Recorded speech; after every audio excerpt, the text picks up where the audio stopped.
ancient voices call your name.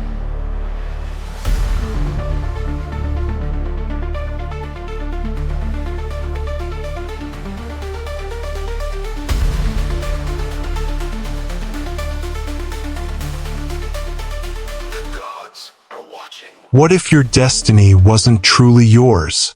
What if ancient African gods still hold the power to shape your life through rituals whispered in the dark? These rituals were meant to protect, yet they also destroyed. They were feared, yet desperately sought after. They shaped kings, yet humbled warriors. How can something so secret still define who we are today? Every destiny has a price.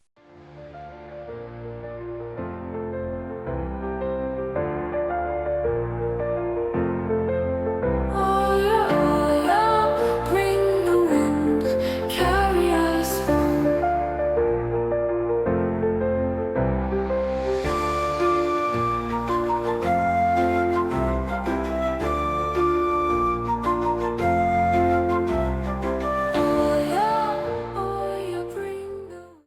The secrets never died. They live among us. In every corner of Africa, beneath the shadows of forests, rivers, and mountains, lies an ancient truth. Destiny is not random. It is woven, negotiated, and shaped by powers far older than kings and empires.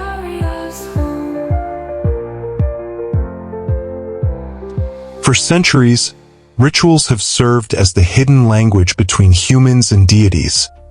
A language so sacred that a single chant, offering, or sacrifice could determine whether a man rose to greatness or fell into ruin. But what makes these rituals so feared, so forbidden, and yet so desperately sought after?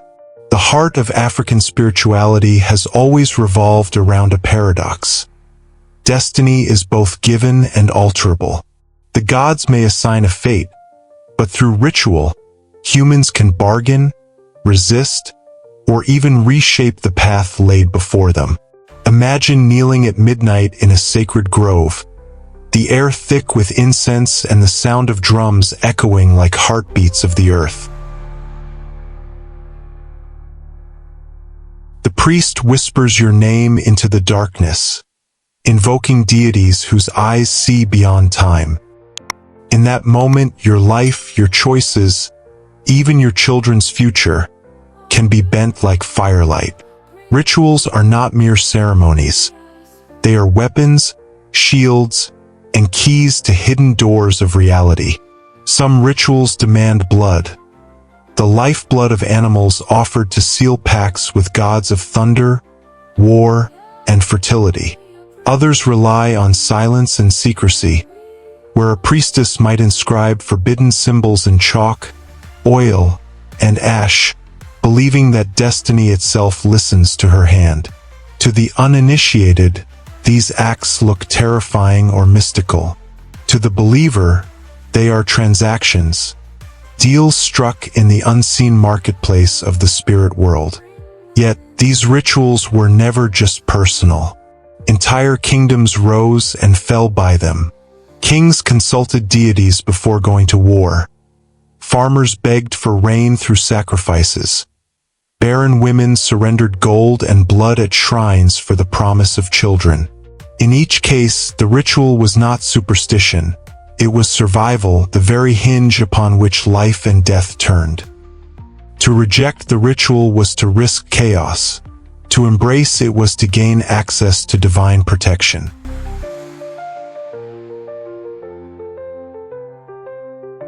But here lies the chilling truth. The same rituals that crowned kings also destroyed them. The same gods who blessed could curse, and the same sacrifices that saved one village could doom another. This dangerous balance of fear and reverence is why the rituals of African deities remain cloaked in secrecy. They are too powerful, too unpredictable, and too sacred to be left in the open. And as we step deeper into this world, we will uncover how the Yoruba, Igbo, and Vodun traditions carved destinies through rituals that still echo in Africa today.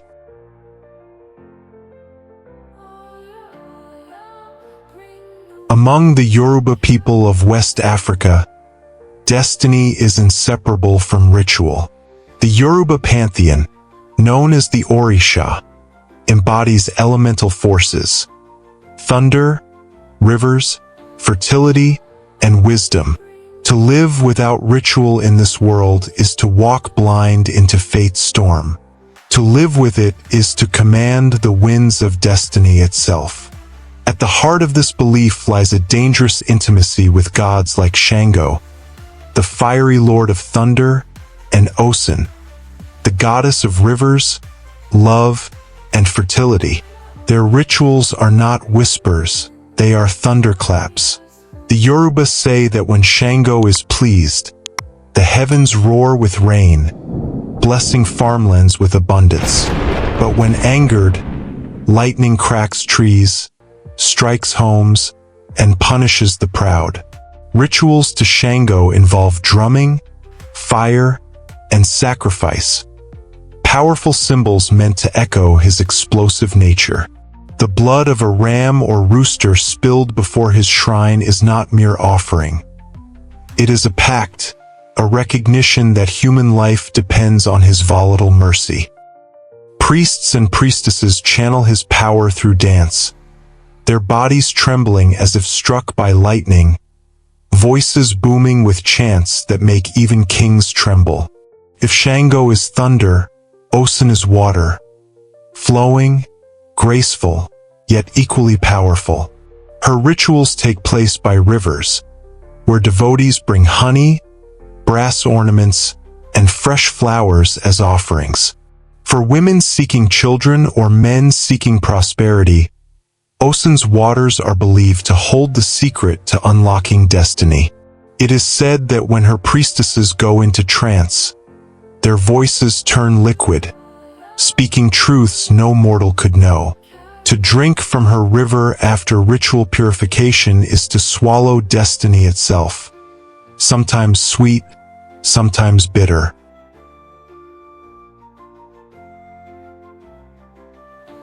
But what makes Yoruba rituals truly gripping is not only their beauty but their duality. The same ritual that brings rain can also unleash storms.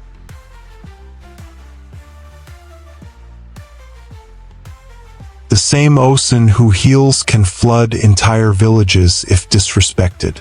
Yoruba destiny is not simply handed down. It is constantly negotiated, tested, and rewritten through ritual. Every drumbeat, every chant, every libation poured is part of a dangerous dance between man and the divine.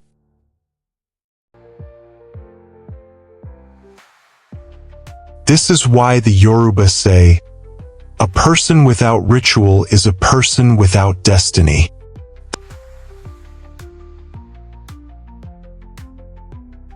The gods may have inscribed your fate in the other world before your birth, but through rituals, you can ask for mercy, demand justice, or even defy the very script written for your life. And as we move from the thunder of Shango and the rivers of Osun, we enter the forests of the Igbo, where shrines guard secrets far more dangerous than any storm.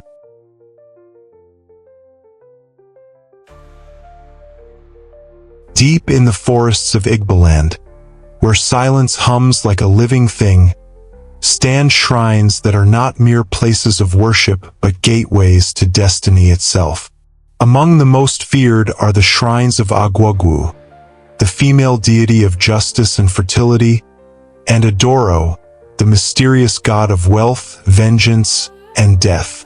Their rituals are not open to all. To approach these shrines is to risk everything, for once the gods are called, they will always demand their due. The shrine of Agwagwu is often hidden in thick groves, marked by carved wooden figures and sacred stones. Rituals here are conducted mostly by priestesses, who act as mediators between the deity and her petitioners. Offerings of kola nuts, white chalk, and sometimes animal blood are laid before her, asking for fertility, healing, or justice. If a woman sought a child, she might spend nights in vigil, covered in sacred markings, listening to the chants of priestesses echo into the night. But beware, those who swore falsely before Agwagua's shrine were said to fall ill, barren, or struck by sudden death. Justice was swift and mercy rare. If Agwagu was feared, Adoro was dreaded. His shrine, often guarded by secret societies, demanded absolute silence and secrecy. Rituals to Adoro could determine whether a man gained wealth or was stripped of everything. Sacrifices here were darker: goats, fowls, and even human life in older times, for Adoro's hunger was legendary. People whispered that once you called Adoro into your life, he would follow you forever, blessing or cursing you depending on your faithfulness to his demands. Kings, warriors, and traders alike sought him, believing his power could secure fortunes or strike down enemies. What made these shrines terrifying was the bargain they represented. To seek Agwagu or Adoro's help was to tie your destiny to forces you could not control. A barren woman might gain a child but lose her health. A warrior might win victory but die mysteriously soon after. A trader might gain riches but forever walk with fear in his heart. These shrines did not give freely. They traded destiny like currency, demanding offerings far greater than anyone imagined. Yet, despite the risks, people returned again and again. Why? Because in a world of uncertainty, the shrines offered power, raw, unfiltered, terrifying power. Power to heal, to punish, to transform one's fate. And for the Igbo, who believed destiny was both fixed and negotiable, these shrines were the ultimate courtrooms where human lives were bargained before the gods. But if the Igbo shrines spoke through justice and fear, the world of Vodun went further, where gods did not simply hear prayers, they possessed bodies and walked among men.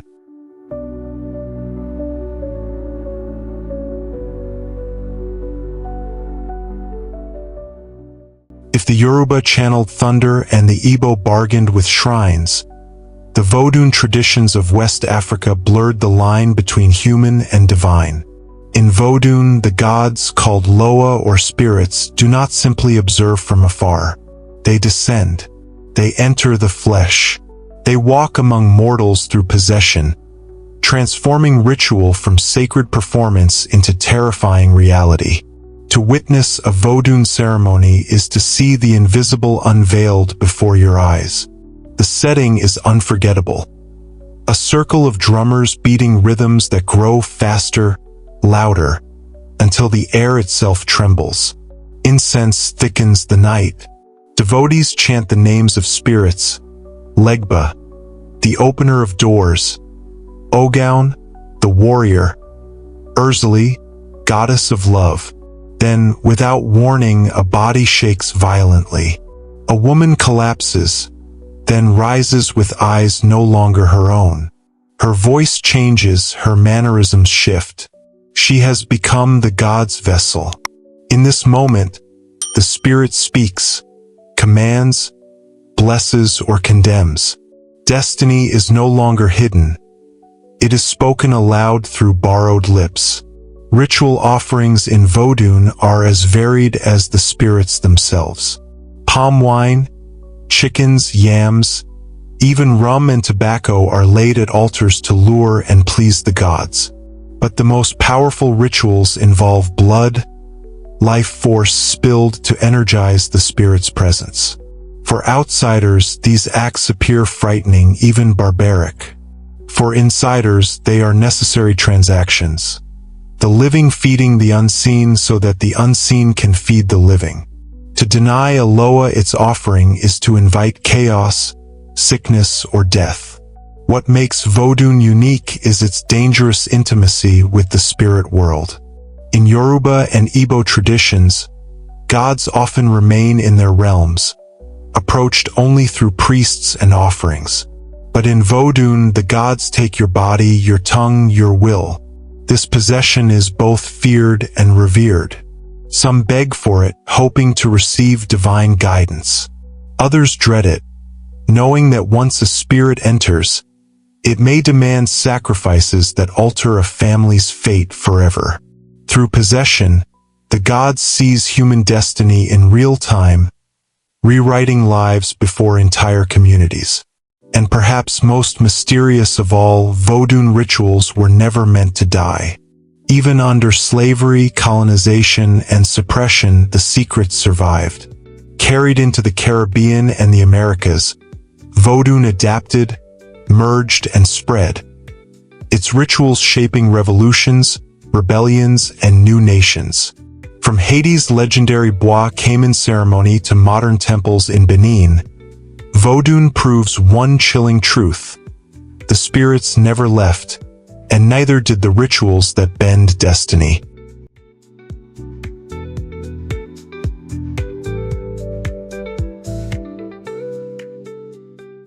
The world has changed. Cities rise where forests once stood. Smartphones glow where sacred fires once burned. Yet beneath the surface of modern Africa, the ancient rituals of the gods still breathe. They live in whispered prayers at dawn, in libations poured before meals, in festivals that draw millions to rivers, shrines, and temples. Though colonization and religion tried to bury them, the rituals adapted, hiding in plain sight, shaping not just personal destinies but the soul of entire nations. In Nigeria, Osun's sacred grove remains a UNESCO World Heritage Site, where thousands gather yearly to honor the goddess of rivers. In Benin and Togo, Vodun is not just folklore. It is recognized as a state religion, its rituals guiding politics, healing, and justice. Across Igboland, shrines to deities like Agwagu and Adoro still command fear, where locals avoid swearing falsely lest death strike without warning. Even in the diaspora, in places like Brazil, Cuba, and Haiti, the Orisha and Vodun spirits ride again, their rituals blending with Catholic saints yet never losing their African fire. What keeps these rituals alive is not superstition, it is relevance. People still seek what rituals have always offered: fertility in barren times, wealth in poverty, protection in danger, and justice where human courts fail. A mother will still offer honey at Osun's river for a child. A judge may still fear an oath sworn before a shrine. A family may still call a Vodun priest when sickness resists modern medicine. The rituals remain because the questions they answer are eternal. Who controls our destiny? How do we bargain with fate? Yet, these rituals also carry warnings. They remind us that destiny is never free, that power always demands payment. The same deities that grant life can take it away. The same ceremonies that heal can curse. This is why they remain shrouded in secrecy, guarded by priests, priestesses, and societies who know the price of tampering with destiny's threads. To outsiders, they are mysteries. To insiders, they are survival. And so the paradox endures. Rituals both feared and revered, hidden yet practiced openly, ancient yet alive in modern Africa. They prove that while technology may change our world, the unseen still shapes our path. Destiny, in the African worldview, is not fixed. It is negotiated, bargained, and rewritten in the firelight of shrines, the rhythm of drums, and the whispers of spirits. The secrets never died. They only wait for those bold enough to seek them.